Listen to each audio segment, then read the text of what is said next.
Hello, English learners. Welcome back to English for Every Day, your favorite space for English learning through real-life stories and conversations. I'm so happy you're here today. Get ready to enjoy a mysterious, emotional, and powerful story that will help you improve your English naturally. Today's story is called At the Coffee Shop, a true story of mystery, fear, and English practice. Have you ever walked into a place so familiar, so ordinary, that danger is the last thing on your mind? Just a simple coffee shop, a cappuccino, a quiet seat near the window, and a few minutes to practice English vocabulary. That was the plan. But what if I told you that in just under an hour, that same place would feel like a scene from a thriller? That one sentence, spoken in perfect English by a total stranger, would send shivers down your spine. I didn't expect to meet anyone that day. I just wanted a little break from studying. As a language learner, I always liked eavesdropping on conversations in English, trying to pick up new words, slang, and maybe practice with the barista if I was feeling brave. It was one of those quiet days where I could relax, blend into the background, and pretend I was just another local. But this time, someone noticed me first. It started with a smile, then a friendly question, and before I knew it, I was in a conversation I couldn't get out of. The man was kind, at first. He complimented my English. He asked what I was studying. He seemed impressed that I was learning on my own. I thought I'd made a new friend, maybe even someone I could practice with regularly. But then, something shifted. His questions got strange. He leaned in too close. His smile turned stiff. And what he said next? It still echoes in my mind. It wasn't just the words. It was the way he said them. The pause, the intensity, the feeling that I wasn't just talking, I was being studied. Was it a misunderstanding? Or was I in real danger? This is a true story. And it's not just about fear. It's about how language can open doors. And sometimes, ones we wish we'd left closed. Ordinary morning. It was a chilly Thursday morning, the kind where your breath fogs the glass and the city feels quieter than usual. I'd been feeling tired from a full week of online classes and language drills. My brain needed a reset. So I grabbed my notebook, a pen, and walked to the coffee shop just around the corner from my apartment, a place I'd been to many times before. The shop had this cozy warmth that instantly made you feel at ease. The soft hum of conversation, the grinding of beans, the gentle hiss of steamed milk, it was all so familiar. I picked the table near the window, my usual spot. I could watch the world go by, take a few notes, and feel like I was part of something, without having to actually speak. I ordered a cappuccino, no sugar, just like always. The barista smiled. She knew me by now. Sometimes she'd help me with little phrases or correct my pronunciation if I asked. That morning, I didn't feel like talking. I just wanted silence, a warm drink, and maybe some journaling in English. I pulled out my vocabulary notebook and started reviewing a list of new words: hesitate, observe, unsettling. Funny, looking back now, how perfect those words were for what was about to happen. Around me, everything seemed normal. A couple having breakfast. A man on his laptop with headphones in. A mother and child laughing over croissants. Life moved quietly, as it does. Nothing felt unusual. But then, I noticed someone I hadn't seen before. A man sat 2 tables down, alone, with no drink in front of him. He wasn't reading, typing, or looking at his phone. He was just sitting, watching, not in a casual way, more like he was waiting for something, or someone. At first I thought maybe he was waiting for his order, or maybe he was meeting someone. But the longer I stayed, the stranger it felt. And soon, I realized, he was looking at me, the unsettling stranger. At first, I told myself I was imagining things. Maybe I was just tired. Maybe I'd looked at him at the wrong moment, and he wasn't really staring at me. But every time I glanced up from my notebook, his eyes were there, calm, focused, and somehow unblinking. He looked like he was in his late 30s, wore a dark green jacket, no brand logos, just plain. His hair was short, maybe recently cut. No phone, no book, not even a laptop bag. Just him, sitting with his hands folded on the table, like he was waiting for an appointment that never came. I kept writing in my notebook, pretending not to notice him. I even turned slightly, using my shoulder as a shield. But it didn't help. I could feel his gaze, steady like a spotlight, even when I wasn't looking directly at him. A few minutes later, he stood up. My stomach dropped. He walked toward the counter slowly, like he had all the time in the world. Still no phone, no wallet in his hand. He didn't even glance at the menu. He just leaned over the counter and said something quietly to the barista. I watched their faces closely. She nodded, smiled awkwardly, and then turned away to check something behind the espresso machine. When he walked back to his seat, again, no drink, he looked right at me. And this time, he smiled. Not a big, warm smile. A tiny one. The kind that's all lips, no eyes. The kind that says, "I see you." I looked down at my notebook, heart suddenly racing. I told myself again, maybe he's just a weird guy. Maybe he has social anxiety. Maybe he's just bored. But I was no longer enjoying my coffee. I wasn't thinking about vocabulary or English grammar. I was thinking about exits. Then he got up again. This time, he came directly toward me.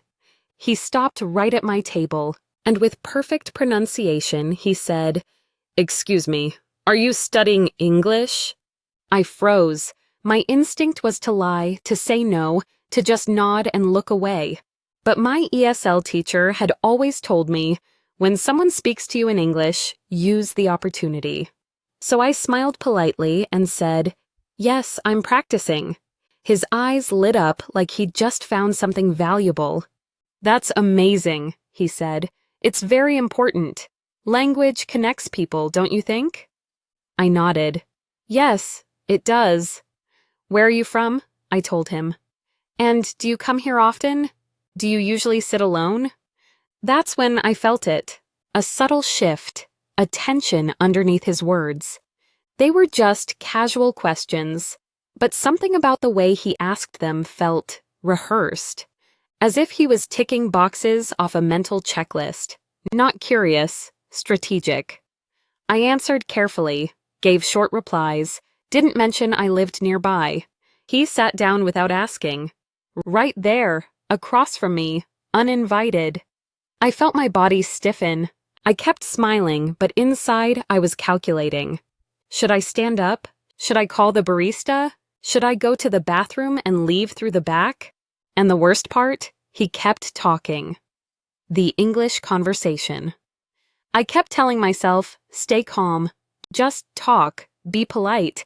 Maybe this is nothing. Maybe I'm overreacting. He leaned in slightly, resting his elbows on the table. "So, what are you studying? Just English or something else too?" I nodded. "Mainly English. I'm trying to improve my vocabulary and conversation." He smiled, again that same tight, unreadable smile. "Well, your English is excellent. Very clear. I meet a lot of students, but not many speak this well. You must practice a lot." "Thank you," I said quietly. He glanced down at my notebook and pointed. "Oh, unsettling. That's a good word. Very specific. What made you choose that one?" I hesitated. "It was in a podcast I listened to this morning." He said, tilting his head. "Do you think I'm unsettling?" That question hit me like ice water. I blinked. Was he joking? Testing me? I forced a nervous laugh. No, not at all." He chuckled softly. "Good. I wouldn't want to scare you." He leaned back, studying me. And in that moment, I realized something odd. He hadn't even introduced himself. No name, no reason for sitting with me, just questions. And it didn't stop there. He began asking more: where I lived, if I had friends in the city, if I walked home or took the train. Each question dressed in politeness, wrapped in compliments about my English. But the content was invasive, and I knew this wasn't a normal chat. Still, I responded carefully, keeping my answers vague. I didn't want to be rude, but I also didn't want to give him anything real. I felt trapped between two instincts: be polite or be safe. Then, suddenly, he switched topics. "Can I tell you something strange?" he asked. "Okay," I said cautiously. "I had a dream last night," he said, "about a girl sitting in a coffee shop studying English, and when I walked in this morning, I saw you. Same hair, same seat, same notebook." My breath caught in my throat. "Isn't that strange?" he asked, smiling again. I nodded, unsure of what to say. My fingers clutched the edge of my cup. I couldn't feel the warmth anymore. He continued, "I believe in signs, connections, that maybe people are brought together for a reason. Do you believe that?" I nodded again, just to keep him talking instead of doing something else. Inside, I was screaming. This wasn't just a weird conversation anymore. This was something else, something darker. I looked toward the counter. The barista was wiping the espresso machine. Another customer was getting up. If I moved fast, I could leave. But I needed a reason. Then, like a miracle, my phone buzzed. I picked it up, pretending to read a message. My friend is waiting outside," I said. "I have to go." He looked disappointed, but not surprised. "Already?" he asked. "Well, maybe I'll see you again here. Same time?" I stood up, managing a smile. "Maybe." He watched me walk out. I could feel it. His stare, drilling into my back like a warning. Once I was outside, I didn't stop. I turned the corner, heart pounding, and walked fast, never looking back. When I finally turned the last corner and the coffee shop was out of sight, I let myself breathe. My hands were still shaking. I tried to calm down by repeating the same thought. "Nothing happened. I'm okay. I'm fine." But was I? As I walked, I replayed the conversation in my head, every word, every detail. And the more I thought about it, the more things stood out. Red flags I had brushed off in the moment. Things that didn't make sense. Why didn't he have a drink? Who walks into a coffee shop, sits for half an hour, and never orders anything? And what about the barista? Her reaction was strange too. When he leaned in to talk to her, she looked tense, like she was trying to stay polite, but didn't want to be near him. Had she seen him before? Then there was the way he watched me. Not just looking, but observing, like he was gathering information. And when he sat at my table, without asking, it wasn't because he wanted to make a friend. It felt like he was testing how much control he had, seeing what I would allow. But the thing that haunts me the most? The dream. That part wasn't casual. He said he dreamed about me. He claimed he saw me exactly, my seat, my notebook, my face. How could he describe all of that unless he'd seen me before? Had he been watching me on previous days? Did he follow me there? I'll never know. The story could have ended there. Just an uncomfortable encounter. A creepy stranger. Nothing really happened. But then, the next day, I went back to the coffee shop. I didn't want to, but something inside me needed closure. I wanted to see if he'd return, or if I'd imagined everything. When I walked in, the barista noticed me right away. She leaned across the counter and whispered, "Hey, that guy from yesterday? Be careful. You're not the first girl he's done that to." My stomach dropped. That was all she said. Nothing more. But it confirmed everything. I wasn't paranoid. I wasn't overreacting. My instincts were trying to protect me.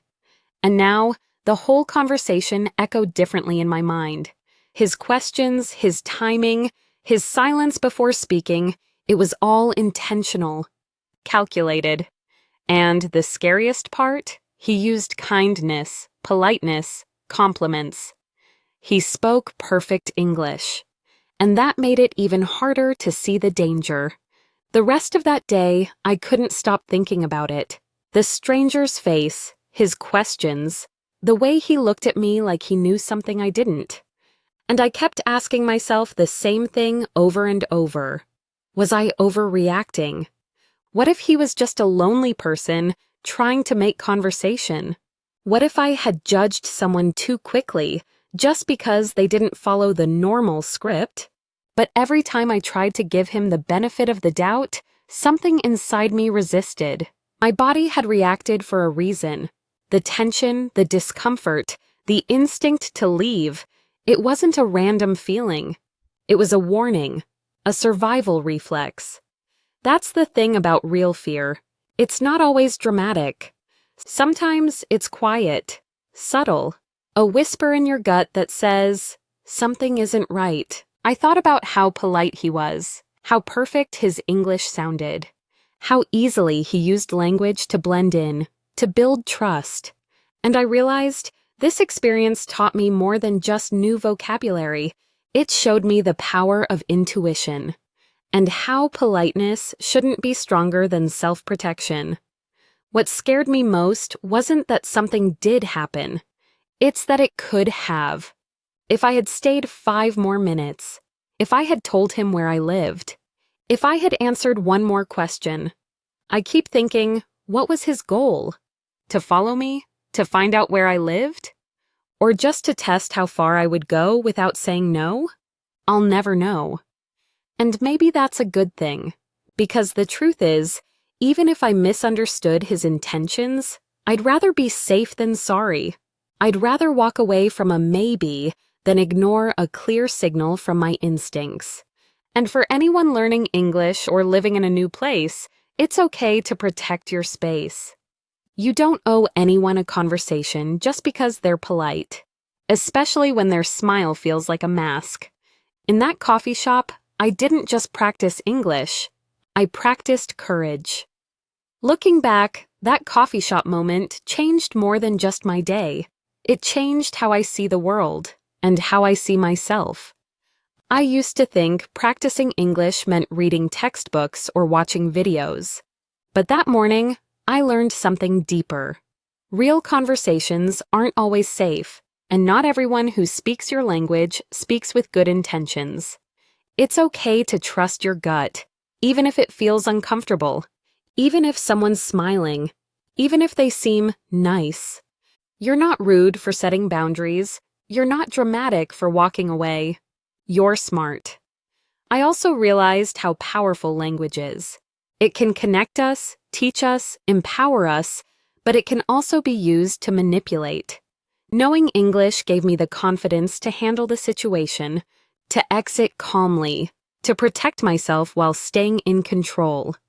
Now, I carry that experience with me, not as trauma, but as a lesson. One that made me stronger, sharper, and more aware. If you're learning English, don't just learn words. Learn to trust yourself too, because one day, it might not be a grammar test that matters. It might be the moment you choose to walk away. So that was my story. 1 coffee, 1 stranger, and 1 lesson I'll never forget. Language isn't just about grammar and pronunciation. It's about awareness, connection, and sometimes survival. If you've ever had a strange experience while learning English or living abroad, share it in the comments. Your story might help someone else. And if you found this video valuable, please like, share, and subscribe.